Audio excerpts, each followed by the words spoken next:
ಪರಮ ಪೂಜ್ಯ ಶ್ರೀ ಅದೃಶ್ಯ ಕಾಡಸಿದ್ದೇಶ್ವರ ಮಹಾಸ್ವಾಮಿಗಳ ಮತ್ತು ಪ್ರತ್ಯೇಕ ಲಿಂಗಾಯತ ಧರ್ಮವನ್ನು ಪ್ರತಿಪಾದಿಸತಕ್ಕಂಥ ಸ್ವಾಮಿಗಳ ಮಧ್ಯೆ ಸಂಘರ್ಷ ಪ್ರಾರಂಭ ಆಗಿದೆ. ಇದು ಬಹಳ ವರ್ಷಗಳಿಂದ ನಡೀತಾ ಇದೆ. ಅದ ಪ್ರಾಥಮಿಕ ಹಂತದಲ್ಲಿ ಅಂತ ಚರ್ಚೆಗೂ ಇವತ್ತಿನ ಚರ್ಚೆಗೂ ಬಹಳಷ್ಟು ಬದಲಾವಣೆ ಆಗಿದೆ. ಇವತ್ತು 99% ಸ್ವಾಮಿಗಳು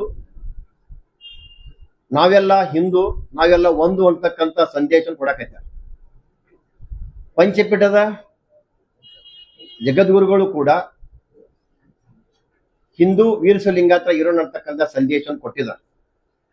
ನಮ್ಮ ಭಾರತೀಯ ಜನತಾ ಪಕ್ಷದ ರಾಜ್ಯದ ಅಧ್ಯಕ್ಷರಾದಂಥ BY ವಿಜೇಂದ್ರ ಅವರು ಕೂಡ ನಾವೆಲ್ಲ ಹಿಂದೂಗಳು ಅಂತಕ್ಕಂಥ ಸಂದೇಶವನ್ನು ಕೂಡ ಇವತ್ತು ರಾಜ್ಯ ಜನರಿಗೆ ಕೊಟ್ಟಿದ್ದಾರೆ.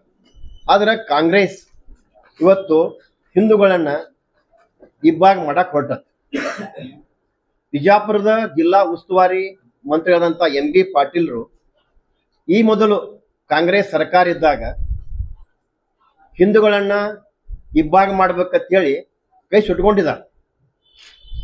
ಆ MB ಪಾಟೀಲ್ರಿಗೆ ಒಂದು ಮಾತನ್ನು ಹೇಳಕ್ ಇಚ್ಛೆ ಪಡ್ತೀನಿ. ನೀವು CM ಆಗುವ ಕನಸಿನಿಂದ ಹಿಂದೂಗಳನ್ನ ಇಬ್ಬಾಗ ಮಾಡಬೇಡ್ರಿ ಅಂತಕ್ಕಂಥ ಮನವಿಯನ್ನು ಕೂಡ ಅವ್ರಿಗೆ ನಾ ಮಾಡಕ್ ಇವತ್ತ ಇಚ್ಛೆ ಪಡ್ತಾ ಇದ್ದೀನಿ. ನೀವು CM ಆಗೋದಾದ್ರೆ ನಮ್ಮ ಅಭ್ಯಂತರ ಇಲ್ಲ, ನೀವು CM ಆಗ್ರಿ. ಅದು ಯಾವಾಗ ಆಗ್ಬೇಕಂದ್ರ ಈಗ ನವೆಂಬರ್ ಕ್ರಾಂತಿ ಅಂತ ಚರ್ಚೆ ಆಗತೈತಿ. ಈ ನವೆಂಬರ್ ಕ್ರಾಂತಿ ಒಳಗ ನೀವು CM ಆಗ್ಬೇಕು. ಈಗ DK ಶಿವಕುಮಾರ್ ಅವರು ಕೂಡ ಮುಖ್ಯಮಂತ್ರಿ ಆಗ್ಬೇಕು ಅಂತಕ್ಕಂಥ ವಿಚಾರದಿಂದ ಮುಖ್ಯಮಂತ್ರಿ ಸಿದ್ದರಾಮಯ್ಯರನ್ನ ಕುರ್ಚಿಯಿಂದ ಕೆಳಗಿಳಿಸಿ CM ಆಗ್ಲಿಕ್ಕೆ ಡೈರೆಕ್ಟ್ ಆಗಿ ಪ್ರಯತ್ನ ಮಾಡಕೈತಾರೆ. ನೀವು MB ಪಾಟೀಲ್ ನೀವು ಕೂಡ CM ಆಗುವ ಕನಸಿನಿಂದ ಸಿದ್ದರಾಮಯ್ಯವ್ರನ್ನ ಕೆಳಗಿಳಿಸಿ CM ಆಗಕ್ಕೆ ನೀವು ಇಂಡೈರೆಕ್ಟ್ ಆಗಿ ಪ್ರಯತ್ನ ಮಾಡಕೈತಿ.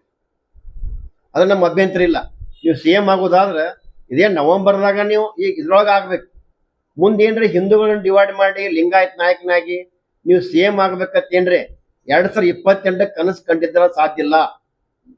ಯಾಕೆ 2028 ರಾಜ್ಯದಲ್ಲಿ ಭಾರತೀಯ ಜನತಾ ಪಕ್ಷ ಸರ್ಕಾರ ಆಡಳಿತ ಇರ್ತದ.